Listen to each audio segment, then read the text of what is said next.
Cuando Ruth y yo hablamos, siempre comenzamos con una proclamación, porque hemos descubierto que proclamar la palabra de Dios en fe es una de las formas más efectivas para liberar el poder de Dios sobre una situación. De hecho, no creo que cualquiera de nosotros estaría vivo esta noche. Hemos pasado por momentos de grave enfermedad si no hubiésemos aprendido a proclamar: no moriré, pero viviré, y declararé las obras del Señor. Hay una querida y preciosa hermana suiza en Jerusalén que tenía leucemia y más o menos fue entregada a la muerte. Pero ella no ha muerto. Creo que casi todas las noches Ruth y yo proclamamos en su nombre: Régula no morirá, pero vivirá y declarará las obras del Señor. Oh, el poder de la proclamación. Así que esta noche vamos a proclamar de Tito capítulo 2, versículos 11 al 14. ¿Listos? Porque la gracia de Dios que trae salvación a todos los hombres se manifestó, enseñándonos que, renunciando a la impiedad y a los deseos mundanos, vivamos en este siglo templada y justa y piamente, esperando aquella esperanza bienaventurada y la manifestación gloriosa del gran Dios y Salvador nuestro, Jesucristo, que se dio a sí mismo por nosotros para redimirnos de toda iniquidad y limpiar para sí un pueblo propio, celoso de buenas obras. Amén. Usted nota que comienza con gracia y termina con las obras. Algunos tienen problemas relacionando la gracia con las obras. La teología de algunas personas es todo gracia o todo obras. La verdad es que tiene que tener ambos, pero hay que tenerlos en el orden correcto. La gracia primero y después las obras. El pasaje que hemos citado es un ejemplo perfecto. Mi tema esta noche es uno que creo que Dios me ha dado. Este seminario ha sido planeado muy recientemente, pero Dios pone ciertas cosas en mi corazón y sentí que debo enseñar y tiene que ser grabado en video. Mañana vamos a tratar con el lugar de la mujer en la iglesia. Se sorprendería en saber cuántas preguntas hemos recibido de lugares como Bielorrusia, Bulgaria, la antigua Unión Soviética, Europa Oriental y Occidental, y en otros lugares también, Asia, todos queriendo una enseñanza sana del lugar de la mujer en la iglesia. Usted sabrá que América es el exportador número 1 de materiales religiosos y de verdad espiritual. Desafortunadamente, lo que hemos exportado ha sido una mezcla extraña de verdad y error. Es una responsabilidad tremenda que descansa sobre nosotros. Con lo mejor de mi habilidad, busco darle la verdad conforme Dios me la ha revelado, imparcial, sin compromiso, creyendo que es lo que el pueblo de Dios necesita en todo lugar. Así que vamos a tratar con el tema: vienen tiempos feroces. No los escuché decir alabado sea el Señor, pero estoy seguro que fue su respuesta. Esto que voy a leer está en 2 de Timoteo, capítulo 3, del 1 al 5. Lo voy a leer, 2 de Timoteo 3, 1 al 5. También debes saber que en los últimos días vendrán tiempos peligrosos. Habrá hombres amadores de sí mismos, avaros, vanidosos, soberbios, blasfemos, desobedientes a los padres, ingratos, impíos, sin afecto natural, implacables, calumniadores, sin templanza, crueles, enemigos de lo bueno, traidores, impetuosos, engreídos, amadores de los deleites más que de Dios, que tendrán apariencia de piedad, pero negarán la eficacia de ella. A esos evítalos. Por tanto, Pablo dice en esta traducción, en los últimos días vendrán tiempos peligrosos.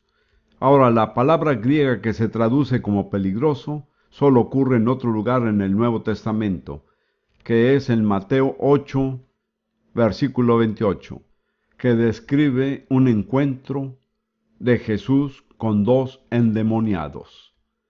Leeré solo un verso, Mateo 8, 28.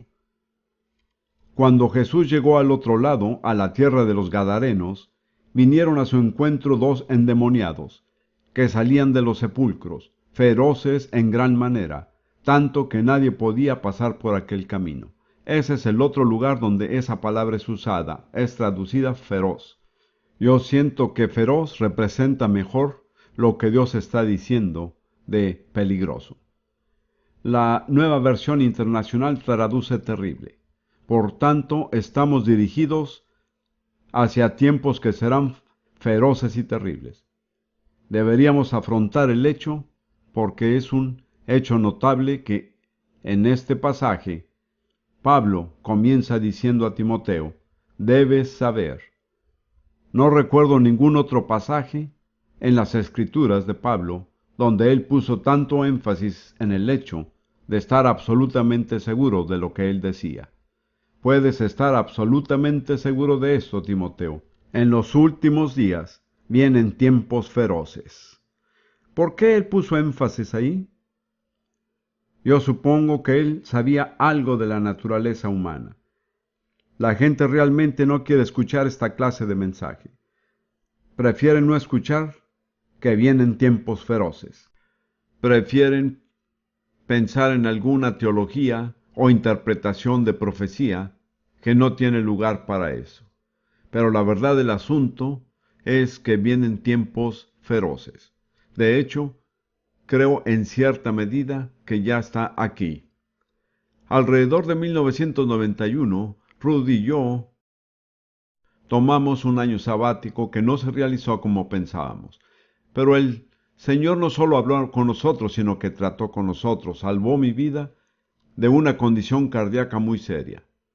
Cuando entramos a ese sabático, el Señor nos dijo que el juicio venía y vendría en tres fases: juicios preliminares, juicios intermedios y juicios finales.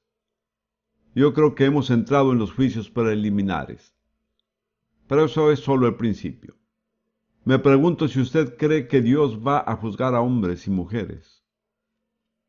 Escucho muy poco sobre el juicio de Dios en la iglesia contemporánea. Es interesante cuando Pablo predicó a una audiencia totalmente gentil en la ciudad de Atenas. Él declaró acerca de Jesús que Dios lo había designado para ser el juez de todos los hombres. Él no mencionó Salvador. Lo único que dijo fue juzgar. Y si no cree en el juicio, no necesita ser salvo.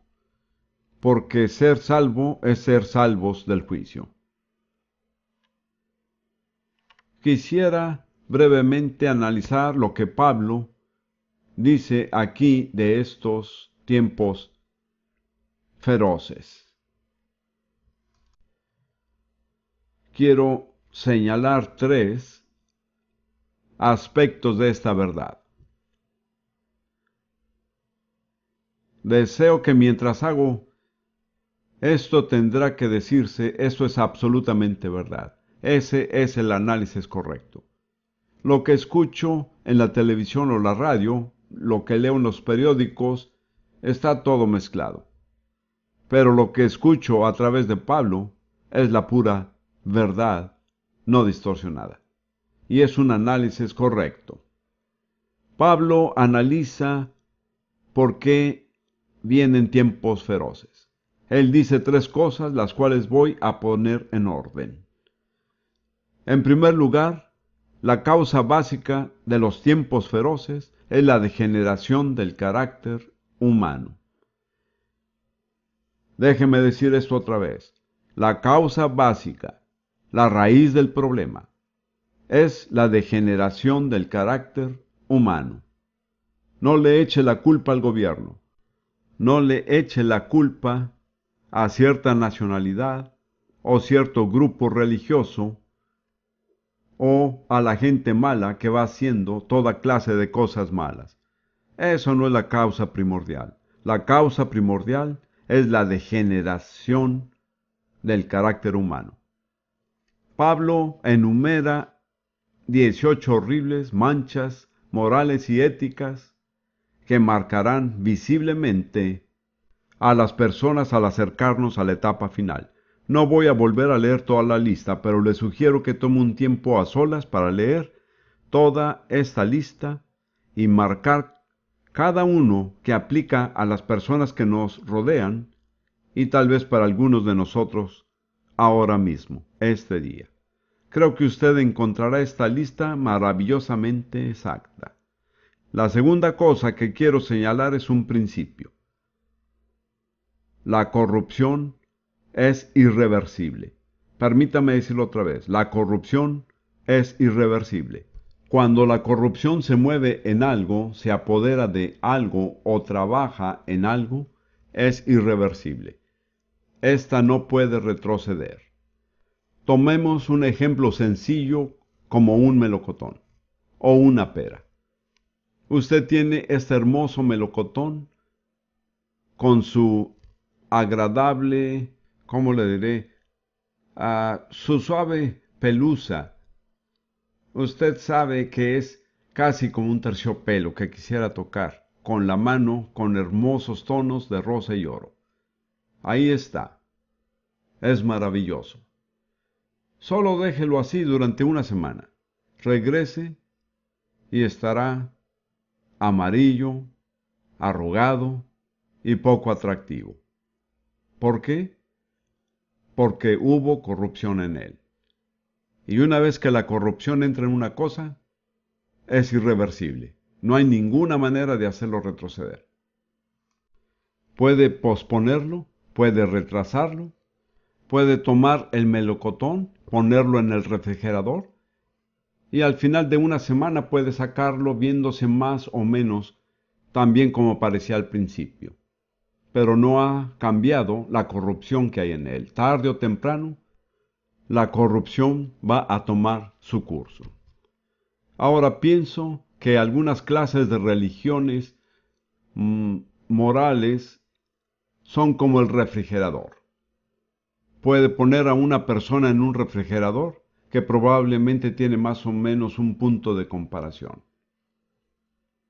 Y va a salir una semana más tarde, un año más tarde, 10 años, luciendo bastante bien. Pero no han cambiado interiormente. Todavía están corruptos. Se puede posponer, pero no puede evitarse. Tarde o temprano, la corrupción va a asumir el control y acabar con el melocotón, la pera o la persona. Así que, por favor, fíjese en esto porque es tan importante. La corrupción, corrupción moral, corrupción ética, es irreversible. Una vez que está dentro de la situación o persona o la comunidad, no se puede revertir. Y Dios no tiene ningún programa para contrarrestar la corrupción del pecado. No va a hacer algo para mejorarlo o hacerlo durar más tiempo o revertirlo. El programa de Dios es una nueva creación. Él no se conformará con nada más. Muchos programas humanos están tratando de lo que yo diría, poner el melocotón en el refrigerador o ponerlo en algún lugar donde no se vería tan mal, o encontrar algún proceso químico que disminuya la corrupción. Pero ninguno es aceptable para Dios. Dios no está interesado en cristianizar nuestra civilización. No se interesa por cristianizar nuestra cultura. Creo que podemos llevar adelante una cultura alterna que es cristiana, pero no podemos cambiar y mejorar la corrupción que hay en nuestra cultura actual, la sociedad y condición total al grado que Dios requiere. Por tanto, Dios dice, no voy a tratar con ello. no se puede salvar.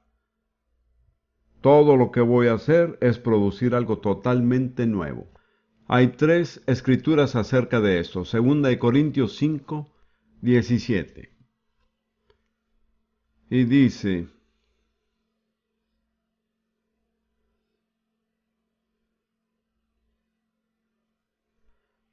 puedo decirla, pero quiero leerla. 2 Corintios 5:17. Por lo tanto, si alguno está en Cristo, es una nueva creación. Es la solución de Dios, no mejorando, no poniendo remedios, sino produciendo una creación totalmente nueva. Cada uno de ustedes que están en Cristo aquí esta noche, Dios ha hecho y está buscando perfeccionar una nueva creación. Si se encuentra aquí esta noche y es una buena clase de persona que no le hace daño a nadie, tal vez va a la iglesia el domingo, pero nunca ha tenido una experiencia transformadora con Jesucristo en su vida, no está en el plan de Dios. Está perdido. Tiene que cambiar. Tiene que ser cambiado por Dios. Si alguno está en Cristo Jesús y no dice Él es muy dramático en el griego, una nueva creación. Debería venir con un signo de exclamación al final. Eso es lo que Dios va a hacer. No le ofrezcan a Él sus buenas obras, sus esfuerzos religiosos o su amabilidad. Una de mis nietas se involucró y tengo tantas que usted no sabría quién fue. Se involucró con un hombre inconverso. Su padre, quien es mi yerno, estaba hablando con ella sobre eso. Y alabado sea Dios, ella fue rescatada. Ella tomó la decisión correcta. Pero dijo a su padre: él es un hombre tan bueno. Mi yerno respondió: el infierno está lleno de gente buena. ¿Puede captar eso? El infierno está lleno de gente amable y buena, pero nunca fueron cambiadas. Nunca han tratado con la corrupción. Entonces, en 2 de Pedro 3:13, Dios va un poco más allá. Pedro está hablando sobre el programa de Dios y dice: pero según su promesa nosotros esperamos nuevos cielos y nueva tierra, en las cuales mora la justicia. Así que Dios no solo va a hacer gente nueva, Él va a hacer un cielo nuevo y una tierra nueva, en la cual no habrá pecado. El pecado va a ser totalmente eliminado de la presencia de Dios para siempre. Si usted tiene pecado en su vida y no se arrepiente, va a ser totalmente eliminado para siempre de la presencia de Dios. Usted no puede hacer que el pecado sea aceptable a Dios de ninguna manera. Así que Dios está produciendo una nueva creación, va a producir un cielo nuevo y una tierra nueva. Entonces la declaración más maravillosa de todo está en Apocalipsis 21:5, donde Juan registra esto. Luego el que estaba sentado en el trono dijo: he aquí, yo hago todas las cosas nuevas. Nada de lo viejo va a persistir. Todo se va a terminar. Y luego le dice a Juan: escribe, porque estas palabras son fieles y verdaderas. A mí me parece que Juan realmente no podía creer que eso fuera a suceder. Así que el Señor le dijo: escríbelo, todo es verdad, todo va a suceder, voy a hacer todas las cosas nuevas.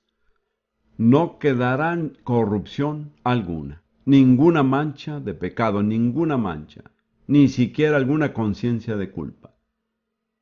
Este es el programa de Dios. Está más alto que nuestro programa, tal como el cielo es más alto que la tierra.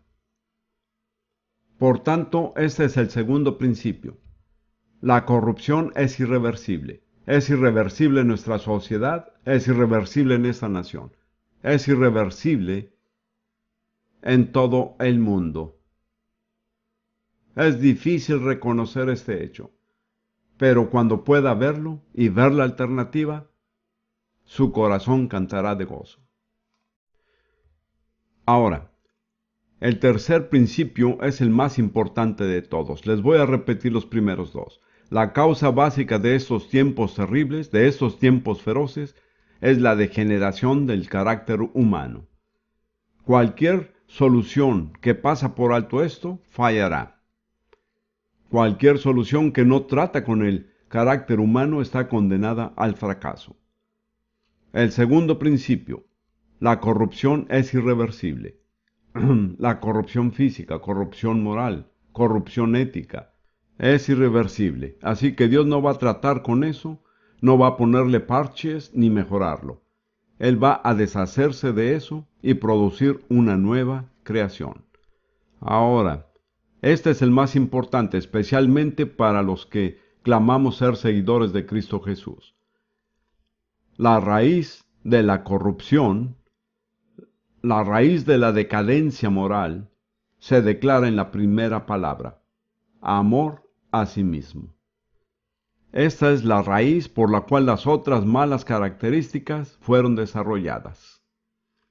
El egoísmo, egocentrismo, cuidado de mí mismo, poniéndome en primer lugar. Pablo dice, la gente puede tener una forma de piedad, pero niegan su poder. ¿Qué es el poder de la piedad? Es el poder que trata con el amor propio.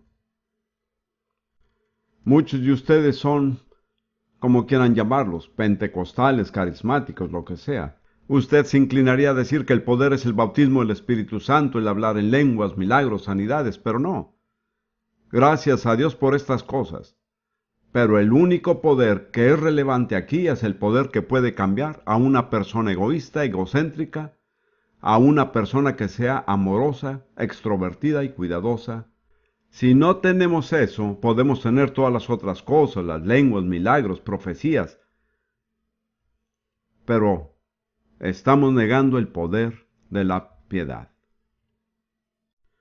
Quiero que reflexiones sobre esto por un momento, porque está tan fuera de contexto de lo que se dice y se enseña en la iglesia contemporánea. Hay un hambre de poder. Creo que es un hambre natural del alma. Algunos psicólogos han dicho que el deseo del poder es la única y más fuerte motivación de la humanidad. No es malo, pero vamos a desear el poder que funciona. Vamos a desear el poder que cambia vidas, particularmente que cambia a la gente egoísta a gente altruista. ¿Hay egoísmo en el cuerpo de Cristo aquí? Ciertamente lo hay. No estamos demostrando el poder de la piedad. La palabra piedad es tal que creo que Pablo jamás lo hubiera utilizado, excepto con los que profesan ser cristianos. No está hablando acerca del mundo, está hablando de los que se dicen ser cristianos, seguidores de Cristo, que nunca han resuelto el egoísmo que hay en sus vidas.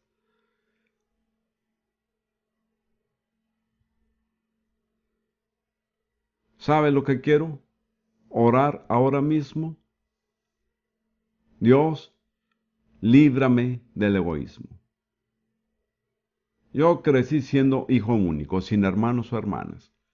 Mi familia era próspera, no extremadamente ricos, pero siempre tenían suficiente. Todo en mi infancia y antecedentes causó que yo me concentrara en mí mismo. Y me ha tomado muchos años como cristiano darme cuenta con qué facilidad yo puedo llegar a ser egocéntrico. Mi oración para este día es: Dios, líbrame del egoísmo. ¿Quisiera usted orar esto? Piénsalo por un momento. ¿Quiere orar esto? Con su corazón. Vamos a decirlo todos juntos. Dios, líbrame del egoísmo. Dígalo otra vez. Dios, líbrame del egoísmo. Una vez más. Dios, líbrame del egoísmo. Amén. Así será, Señor. Ahora, solo quiero hacer algo para familiarizarnos y confrontarnos con la situación actual de nuestra nación este día. El resultado del egoísmo, el resultado de la iglesia apóstata que no presenta la verdad ni la demuestra, porque esta nación de los Estados Unidos ha tenido una mayor parte de la bendición de Dios que cualquier otro país en la historia que yo conozca. Ninguna otra nación ha sido bendecida espiritualmente, materialmente, culturalmente, en todos los sentidos, como los Estados Unidos de América. La mayoría de ustedes nacieron ciudadanos americanos. Yo soy diferente. Yo elegí convertirme en uno. Yo lo considero un privilegio. Obtuve mi ciudadanía en 1970. Tengo que decirles que la nación donde yo me convertí un ciudadano en 1970 no es la nación en la cual yo actualmente estoy viviendo. Mi esposa, Ruth, es una de las personas nacidas en Dakota del Sur. Es una verdadera americana nativa.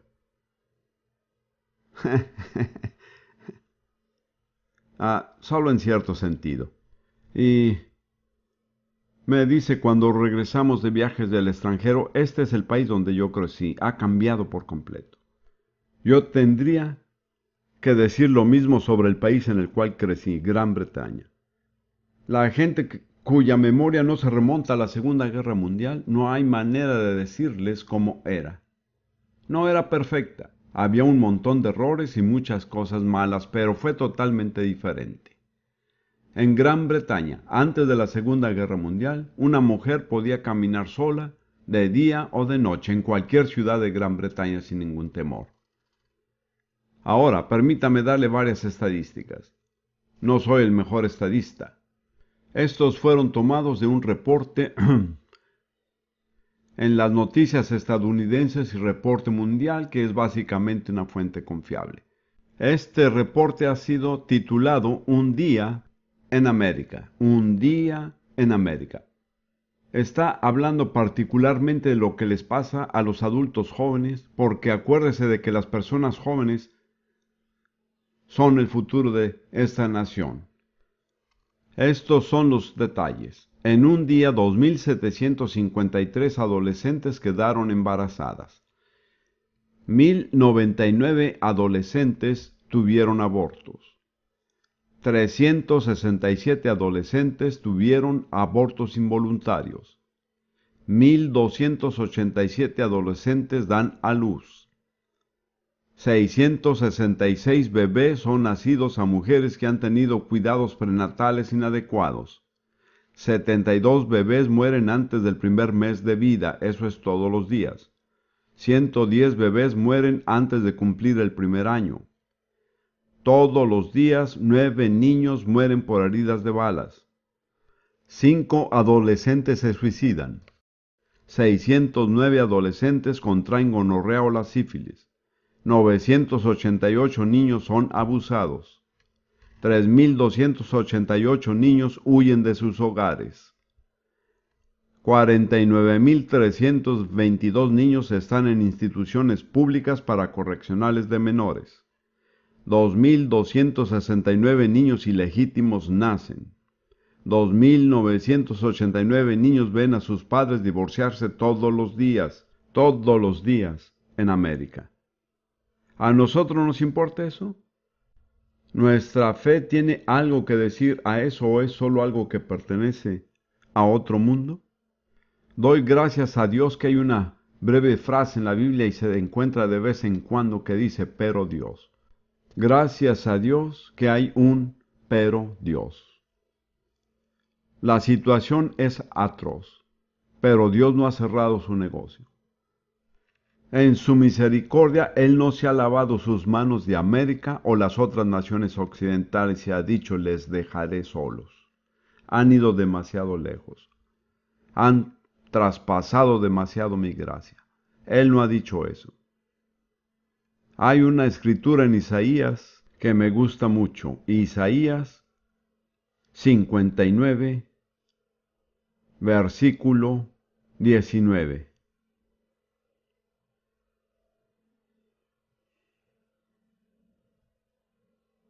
Es la segunda parte del verso. Ciertamente el enemigo vendrá como un río caudaloso, pero el Espíritu del Señor desplegará su bandera contra él. Así que cuando el enemigo ha hecho sus maldades, entonces es cuando Dios está dispuesto a intervenir a través de su Espíritu Santo y a levantar un estandarte. Ahora, en las guerras en tiempos bíblicos, cada grupo militar tenía un estandarte que era una persona muy importante. Y cada grupo, digamos en el ejército romano, tenían su propio signo en su estandarte. Un águila o león o oso o cualquier cosa. Y si un escuadrón militar, sea lo que sea, está siendo derrotado o dispersado, el comandante le diría al portador del estandarte, si es posible, que encuentre algún pedazo de tierra elevada y levante el estandarte. Los soldados están entrenados. Cuando ellos ven el estandarte levantado, es para reagruparse alrededor del estandarte y comenzar de nuevo la batalla. Yo pienso que eso es lo que Dios quiere hacer. Él quiere levantar un estandarte por su Santo Espíritu, y cuando lo vean esos que son verdaderos soldados del Señor, aunque sean bautistas, presbiterianos o católicos, o hasta pentecostales, dirán, ese es mi estandarte. Ahí es donde yo pertenezco. Tomaré mi posición con las otras personas que se pongan alrededor de ese estandarte, sea quien sea. Tal vez no estoy de acuerdo con toda su teología, pero si ese es su estandarte, ese es también mío. Yo creo que Dios está haciendo eso. Él ha empezado a hacerlo. Y Él va a continuar. Por su misericordia, por su gracia, nosotros no tenemos ningún derecho sobre Él, pero Dios. Y les digo, hermanos, por donde quiera que yo vea ese estandarte, ahí pueden buscarme. Aunque yo tenga algunas diferencias pequeñas en teología, yo quiero estar donde el Espíritu Santo esté levantando un estandarte. Y el nombre en el estandarte es Jesús, así es. Donde Él es levantado, me juntaré con esos que están a su alrededor. Yo creo que Dios predijo y está en el proceso de cumplir su promesa de levantar un estandarte por el Espíritu Santo. Son las palabras de Pedro en el día de Pentecostés, después que el Espíritu había sido derramado en las personas que se habían reunido, y citó la profecía de Joel, Hechos 2, 17 y 18. Sucederá que en los últimos días, dice Dios, los últimos días, ahí es donde estamos, derramaré mi espíritu sobre toda carne. Es una declaración maravillosa. No significa en toda la raza humana, pero significa representantes de todos los sectores de la raza humana. Cuando yo vine a los Estados Unidos y comencé a ministrar en los 60s y a principios de los 70s, yo tenía una mentalidad muy pentecostés. Pensé que había cierta clase de personas que podían ser bautizadas en el Espíritu y otras que no podían. Bueno, yo comencé mi carrera en Minneapolis, en Estados Unidos, y conocí a una señora luterana. Bueno, yo sabía que Dios no hizo nada por los luteranos. Por supuesto, mi cerebro había sido lavado, ya que mi primera esposa fue luterana por años y teníamos una guerra continua con la iglesia luterana. Pero yo conocí a esta señora y ella me dijo, Dios rellenó mi diente. Yo le dije, ¿Dios rellenó su diente? Yo no sabía que Dios rellenaba los dientes a los luteranos. Yo le dije, ¿qué le dijo su dentista? Mi dentista dijo, nosotros no usamos materiales como ese. Bien, un poco más tarde, créanme, me involucré con carismáticos católicos. Nosotros los pentecostales sabíamos que los católicos estarían fuera. No había esperanza para ellos. Pero conocí a algunos que tengo que decir fueron verdaderos santos. Una vez fui invitado de una forma extraordinaria a, ¿cómo le llaman? A un monasterio. En el estado de Georgia yo fui allí una vez.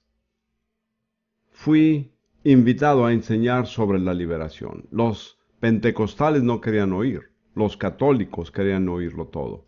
Y al final fue una abadía. El abad, el hombre superior número 1, vino a mí y me dijo, creo que tengo un demonio, ¿podría expulsarlo? Pensé para mí mismo, esta es una forma diferente de pensar. Totalmente diferente. Más tarde fui a Tampa. En realidad, yo llevé a cabo un servicio de liberación. Los pentecostales me estaban criticando. Dios los bendiga.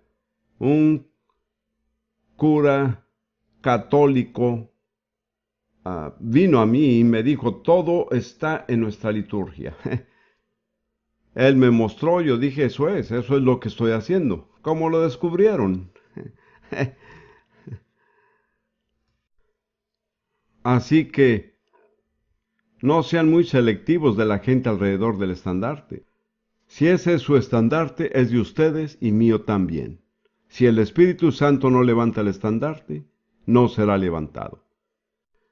Ahora, no me muevo mucho y paso muy poco tiempo en América, pero si tengo la impresión que el Espíritu Santo está levantando un estandarte en Pensacola, no tengo nada que ver con eso. Nadie me contrató, no soy un agente de publicidad, pero pienso que me sentiría dispuesto a ir y ver qué está pasando en Pensacola. Lo que me gusta de esto es que lo primero del mensaje es arrepentimiento. Si pasa por alto el arrepentimiento tendrá un desastre. Usted tiene todo tipo de personas que reciben toda clase de cosas. Pero cuando el énfasis es el arrepentimiento, y no me molestan los fenómenos extraños, los he tenido toda mi vida. No tengo miedo de ver a las personas estremeciéndose, o temblando, o acostados en el piso, o rodando haciendo todo tipo de cosas, provisto por el Espíritu Santo. Nadie me contrató para decir esto, pero tal vez lo dije para el beneficio de alguien aquí esta noche. Donde quiera que esté levantado el estandarte, ahí quiero estar yo. Vamos a seguir con esto. Hechos 2. Sucederá que en los últimos días, dice Dios, derramaré mi espíritu sobre toda carne. ¿Sabe que Él está derramando su espíritu en los musulmanes? De manera muy extensiva, en todos tipos de revelaciones sobrenaturales, sueños y visiones. Les tengo que decir que yo disfruto de lo sobrenatural. Tal vez yo sea muy carnal, pero me gusta. Yo creo que a Dios le gusta también. De todos modos, esto es lo que dice Pedro: derramaré de mi espíritu sobre toda carne. Sus hijos y sus hijas profetizarán, sus jóvenes verán visiones, y sus ancianos soñarán sueños.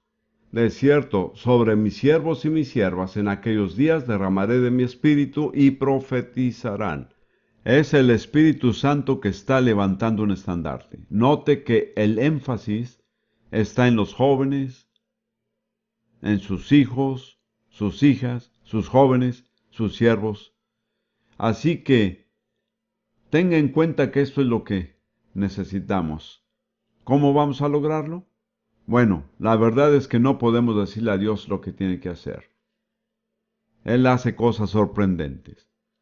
Pero hay una clave para ver obrar a Dios, y esa es la oración. Y más oración. Y más oración. Yo creo que para la mayoría de las congregaciones en los Estados Unidos hoy día, su primera prioridad es la oración.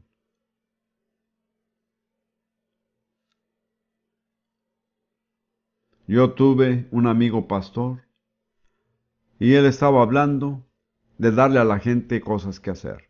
Así dijo él: si yo quiero que mi congregación haga algo, lo predico por 6 meses.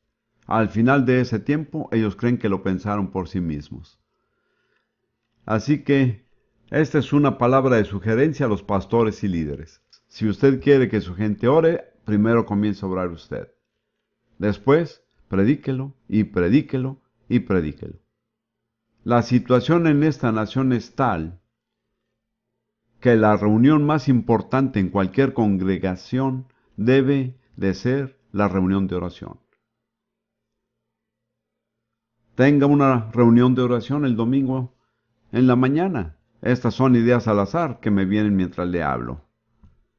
Como ve, yo tengo una imagen en mi mente que es tan vívida para mí. Años atrás, cuando vivíamos en Sunrise Key, teníamos una casa con piscina.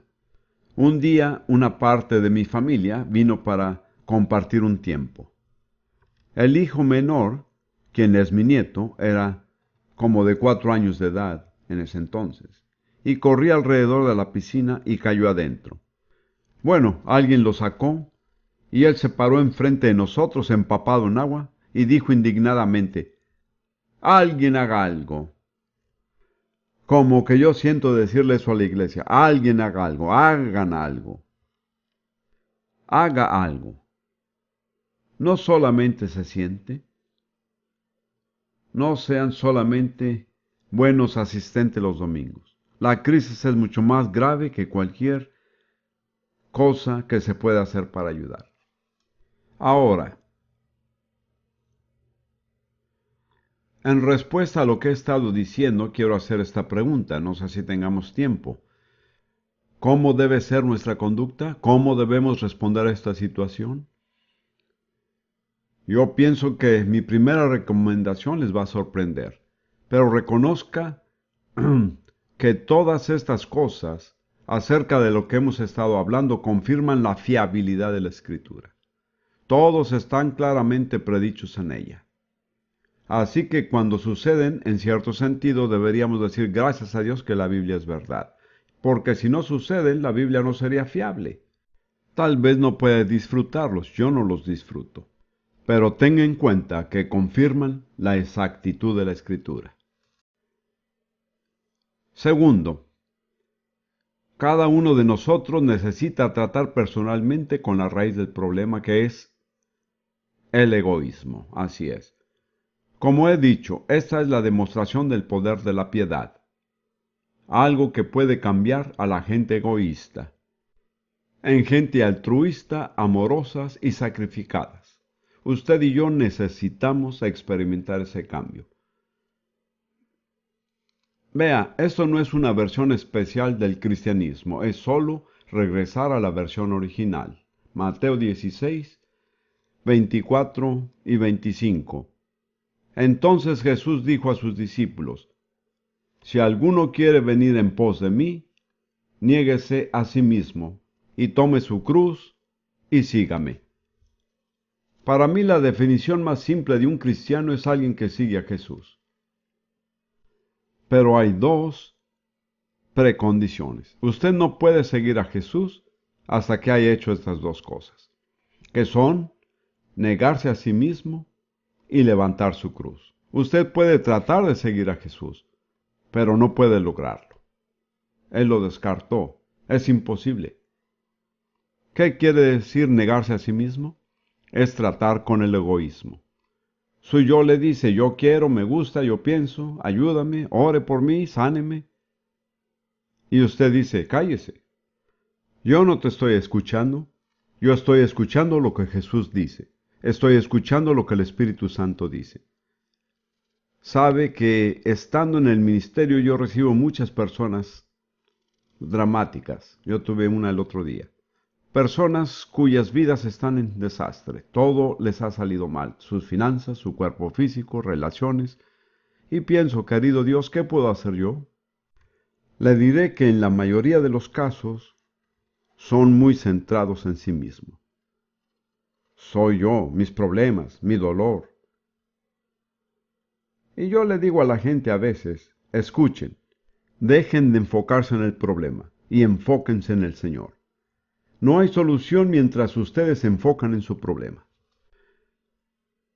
Así que todos nosotros debemos hacer dos cosas: negarnos a nosotros mismos, levantar nuestra cruz. ¿Cuál es su cruz? Alguien dio esta definición. Su cruz es donde la voluntad de Dios y la suya se cruzan. Usted no puede seguir a Jesús haciendo su propia voluntad. Es imposible. Apocalipsis 12:11 tiene un cuadro de algunas personas gloriosas. Es una escritura que muchos citamos a menudo. Lo puedo citar, pero voy a leerlo. Apocalipsis 12:11. Y ellos le han vencido. Ese es el diablo. Por la sangre del Cordero y por la palabra de su testimonio, pero ahí no para. Yo he enseñado muchas veces a gente en muchos lugares de cómo testificar de lo que la palabra de Dios dice que la sangre de Jesús hace, pero eso no es todo. Y no han amado sus vidas hasta la muerte. Son las únicas personas que vencieron a Satanás.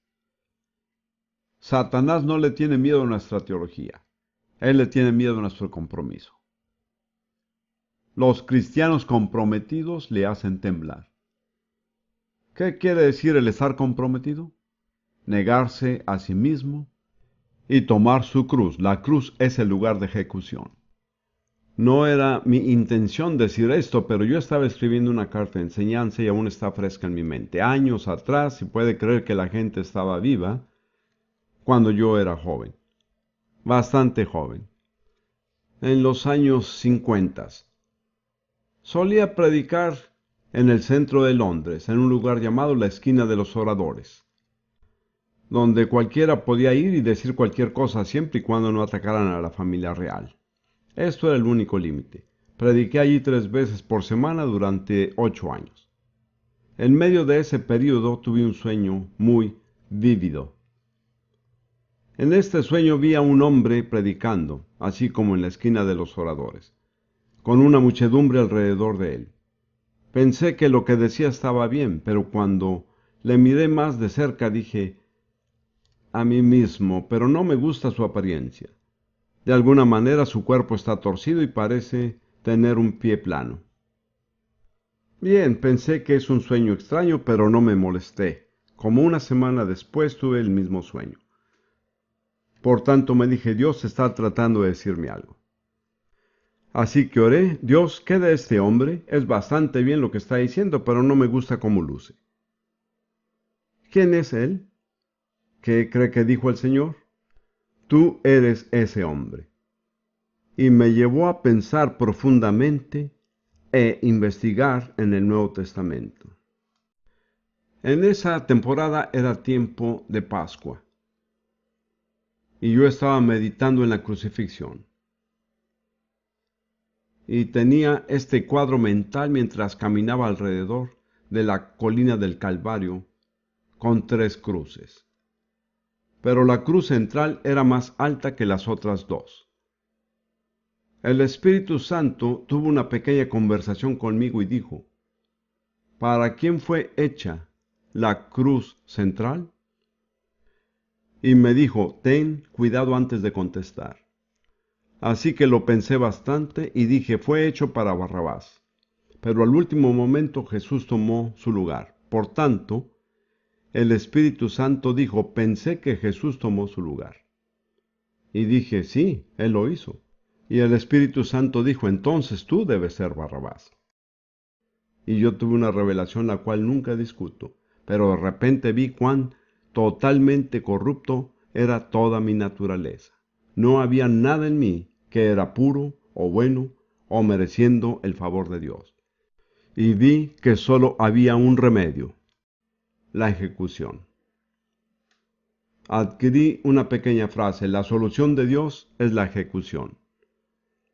Aquí es donde usted y yo tenemos que venir, a un lugar de ejecución, donde nos negamos a nosotros mismos, tomamos nuestra cruz y seguimos a Jesús al lugar de ejecución. Después de esto, podemos seguirlo. Usted dirá, hermano Prince, eso es muy radical. Lo es, pero así es el Nuevo Testamento. Es un libro radical. El cristianismo es una religión radical. Y no creo que sobrevivamos las presiones que ahora enfrentamos, a no ser que seamos radicales. Quiero sugerirle 2 cosas de cómo podemos enfrentar la situación? Primero que todo, la tribulación presiona a algunas personas a buscar a Dios. A algunos los hace duros, amargos y rebeldes, pero a otros más abiertos y receptivos. Hay un bello cuadro en Apocalipsis 7,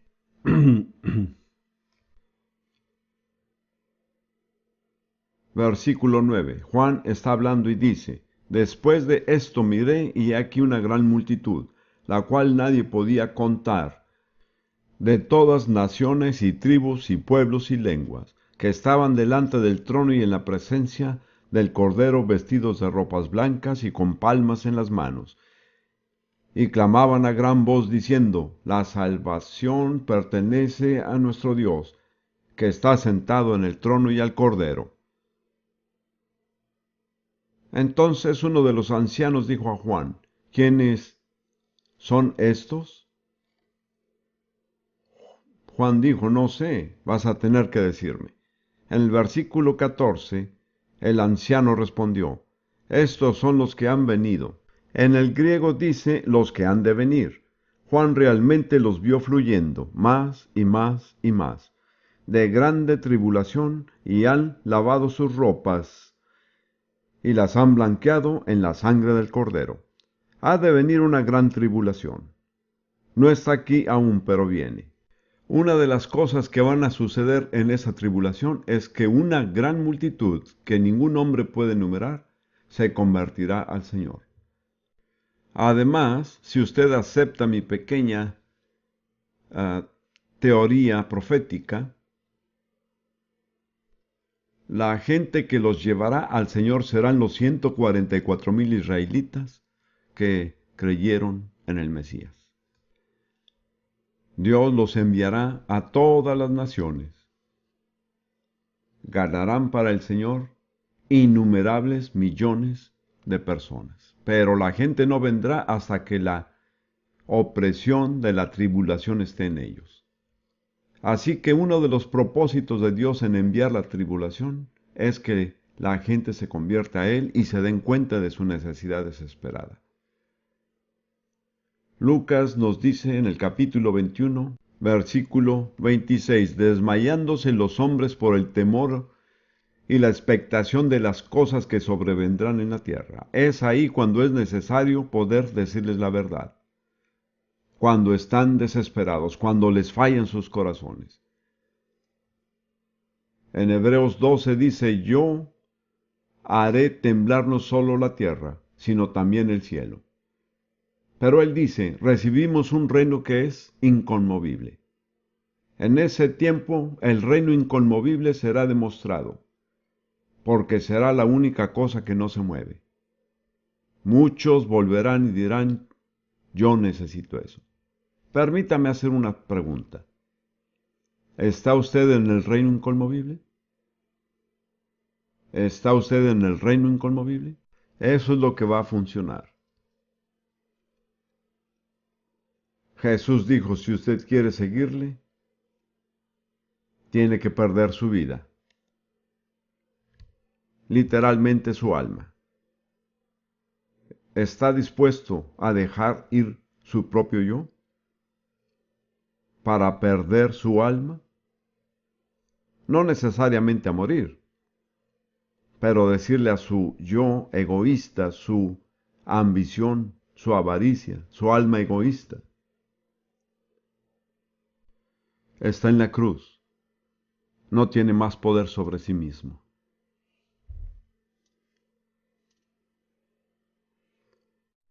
En Mateo 24 Jesús enumera toda una serie de cosas que van a suceder, la mayoría desagradables. Vamos a verlas.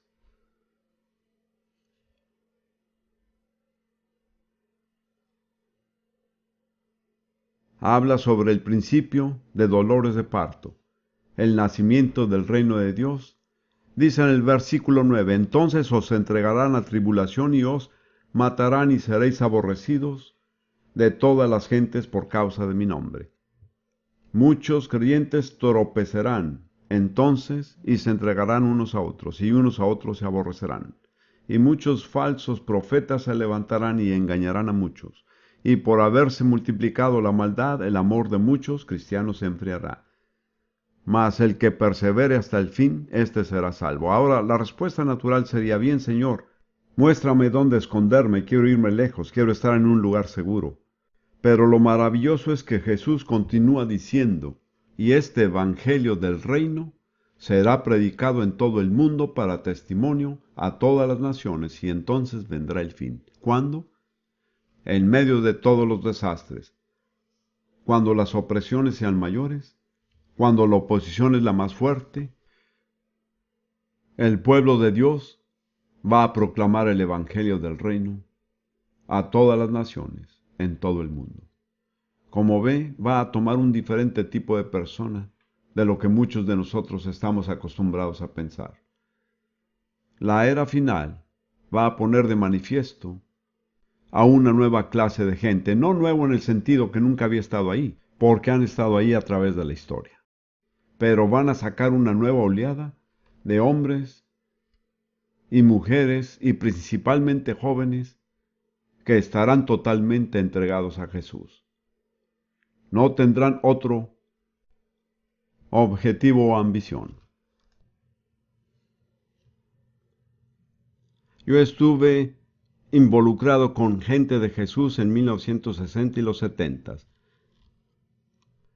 Pero después les dije: el problema con ustedes es que se han hecho demasiado respetables.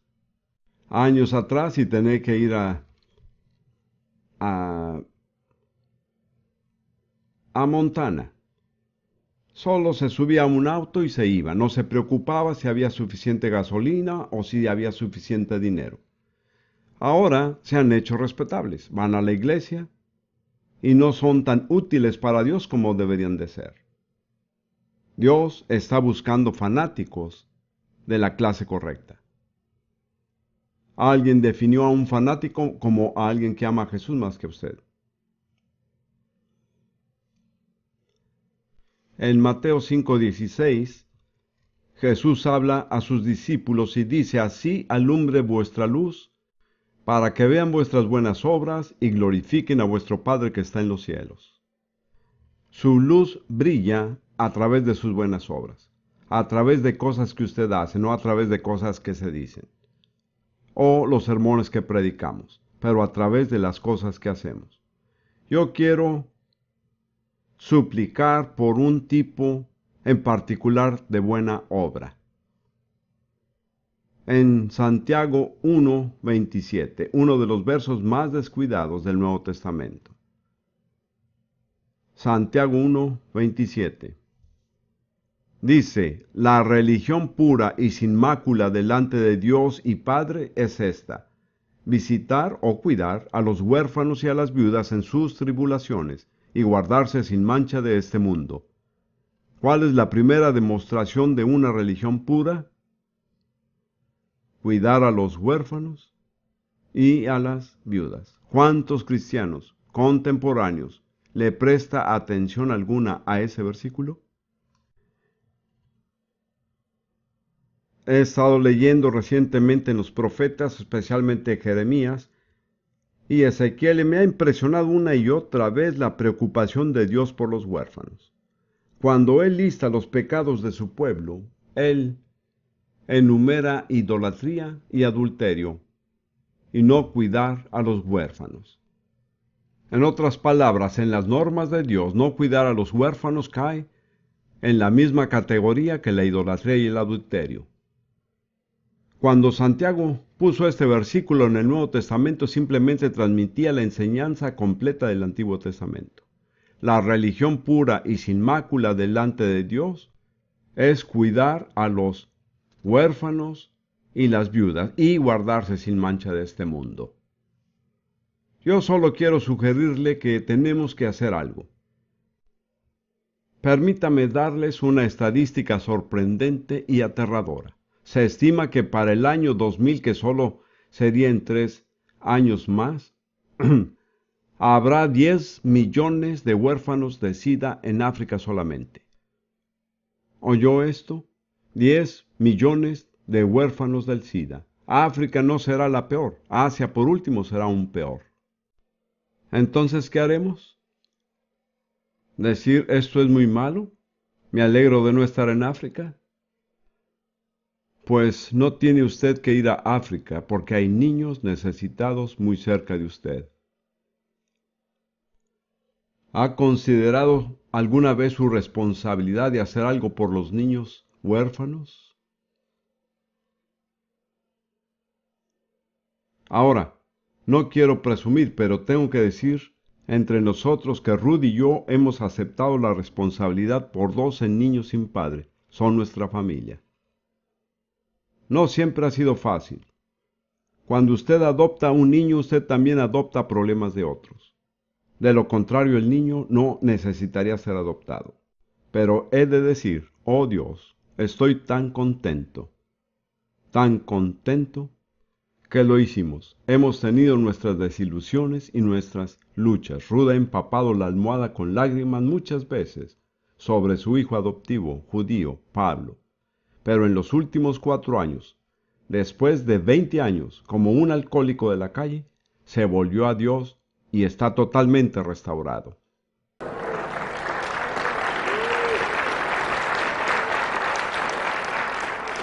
Y cuando Rudo estaba compartiendo sus penas conmigo acerca de Pablo, le dije, escuche, el último capítulo no ha sido escrito. Muchos de ustedes tienen problemas profundos en algún lugar, con sus seres queridos, familiares, esposos, esposas, quién sabe. Si está sinceramente y honestamente buscando a Dios en oración, recuerde que el último capítulo no ha sido escrito. No se rinda, sino siga dando. Quiero sugerir a los cristianos en América que tenemos que ser más serios sobre el cuidado de los huérfanos, que hasta este momento no ha entrado en nuestras mentes religiosas.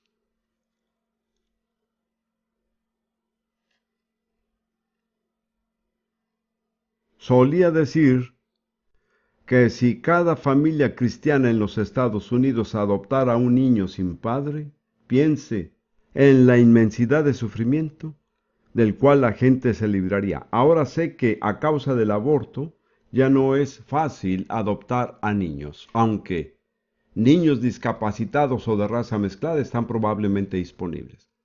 Bueno, son todavía niños, ¿sabe? Y Dios todavía los ama. ¿Vamos a hacer algo sobre todo esto? ¿Va a hacer algo sobre esto? ¿Va a enseñar a sus hijos o su congregación a hacer algo? Recuerde que esa es la primera marca de una religión pura. Cuidar de los huérfanos. Este verso no se ha desaparecido de la Biblia. Puede que haya desaparecido el pensamiento religioso, pero no de la Biblia. Todavía está ahí. Después dice, guardarse sin mancha de este mundo. Es divertido cómo a las personas religiosas, y yo me incluyo, siempre les resulta más fácil centrarse en lo negativo. Bien, Señor, me guardaré sin mancha de este mundo, no iré a estas películas y no voy a leer estas revistas, etc. Pero ¿qué de lo positivo? ¿Qué está haciendo? Esta no es la congregación a quien decirle esto. Pero le digo a la gente, y le diré a usted, ¿cuántos de ustedes creen que los niños son una bendición según la Biblia? Amén. Entonces, ¿por qué tiene tan pocos? ¿Tiene esa teoría tonta de que Dios solo puede cuidar a 3 o 4 hijos en una familia? Eso es ridículo.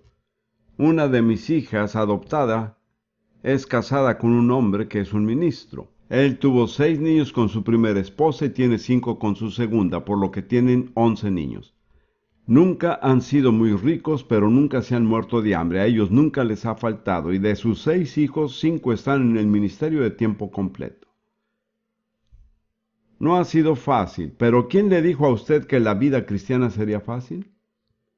Algunos de nosotros hemos sido lavados del cerebro por nuestra cultura. Todo va a ser rápido, fácil y sin dolor, no en la vida cristiana. Leí una estadística terrible, no puedo citarla, no soy bueno citando estadísticas, pero se comparó la cantidad de dinero que los americanos gastan en alimentos de animales domésticos con la cantidad que se da a las misiones extranjeras. Los alimentos de animales domésticos estaban en un nivel totalmente diferente del dinero dado a las misiones. ¿Es esa una imagen de valores de los Estados Unidos? Quiero decir que me encantan las mascotas. Soy un amante de los perros. Si nuestro estilo de vida lo permitiría, seríamos dueños de un perro, pero no sería justo porque viajamos mucho. Pero le ruego que por favor no derrame sobre una mascota el amor que un niño necesita. ¿Me escucha? De cierta manera, las mascotas son una extensión de nuestro ego. Están ahí para jugar con ellos y no estorban mucho en nuestro camino y los caminamos para hacer un poco de ejercicio, pero realmente se ajustan bien a nuestra conveniencia. Hay dos grandes ídolos en esta nación. Les digo sus nombres: comodidad y conveniencia. Si usted quiere seguir al Señor, tiene que despedazar esos ídolos. Las cosas que Dios le va a pedir que haga no se ajustan a su comodidad ni a su conveniencia. Estoy seguro que está pensando por qué Dios tolera todo este mal, por qué deja que todo siga, por qué tenemos que sentarnos y soportar y ver todo este mal. ¿Cuál es el propósito de Dios? El propósito de Dios estaba en las escrituras que Ruth y yo citamos al principio. Ruth, sube por favor. Vamos a repetirlo. Quiero que escuchen esto porque es lo que Dios está buscando. Porque la gracia de Dios se ha manifestado para la salvación de todos los hombres y nos enseña que debemos renunciar a la impiedad y a los deseos mundanos y vivir en esta época de manera sobria, justa y piadosa, mientras aguardamos la bendita esperanza y la gloriosa manifestación de nuestro gran Dios y Salvador Jesucristo, quien se dio a sí mismo por nosotros para redimirnos de toda iniquidad y purificar para sí un pueblo propio, celoso de buenas obras. ¿Para qué está trabajando Dios? ¿Cuál es su objetivo? ¿Cuál es su propósito? Tener su propio pueblo especial. Él seguirá y seguirá y seguirá hasta que haya conseguido ese pueblo, y todos los propósitos en la historia están guiados a la realización del propósito de Dios, su propio pueblo especial, celoso de buenas obras. Esa es la razón de la historia. Es que Jesucristo tendrá para sí mismo su propio pueblo especial. Déjeme darle una palabra de consuelo mientras termino. Primera de Juan 2:17. El mundo y sus deseos pasan, pero el que hace la voluntad de Dios permanece para siempre. Así, en medio de un cambio total en una cultura, una sociedad inestable y mala, todos estos van pasando, pero una cosa permanecerá: la voluntad de Dios y la persona que se dedica a hacer la voluntad de Dios. El que hace la voluntad de Dios permanece para siempre. Amén. Me gustaría que oremos por un momento. Donde quiera que esté, solo vuélvase al Señor por un momento. Recuerda que le dije que cualquier movimiento del Espíritu Santo que no procede del arrepentimiento no es genuino. Pero cuando nos arrepentimos, entonces Dios derrama su Espíritu Santo. De hecho, Él derrama su Espíritu Santo para ayudarnos a arrepentirnos. Así que he hablado quizás algo duro con palabras penetrantes, pero sería injusto si no le doy una breve oportunidad para responder. Quiero tratar con la cuestión del egoísmo, el egocentrismo. Si me ha escuchado, el Espíritu Santo ha estado tratando con usted y ha tenido que reconocer: Dios, lo siento, pero soy una persona egocéntrica. Mi vida empieza y termina contigo. Mi religión se centra alrededor de mí. Dios, estoy cansado de eso. No me ha hecho feliz. No estoy satisfecho. Quiero cambiar. Quiero que tú me cambies. Que tú trates con mi egoísmo. Libérame de eso. Ayúdame a tomar mi cruz y a seguirte. Si esa es su oración, quisiera que se acerquen al Señor. Me gustaría orar con usted para eso. Si quiere hacer esta su oración aquí esta noche, puede usted levantar su mano donde quiera que esté. Hermano Geoff y Ruth, pueden subir, mantengan las manos en alto por un momento. Llamé a Geoff que suba porque él es el pastor de aquí. Y yo diría que al menos el 80% de las personas aquí han levantado su mano. ¿Pueden ver cuál es el problema en la iglesia? El amor propio, egoísmo. Padre, tú ves las manos levantadas, tú ves los corazones de las que provienen. Podrías moverte en esas vidas en tu gracia y misericordia soberana y darles la gracia y la valentía y la fe para negarse a sí mismo, de tomar su cruz y seguir realmente a Jesús. En tu nombre oramos. Amén.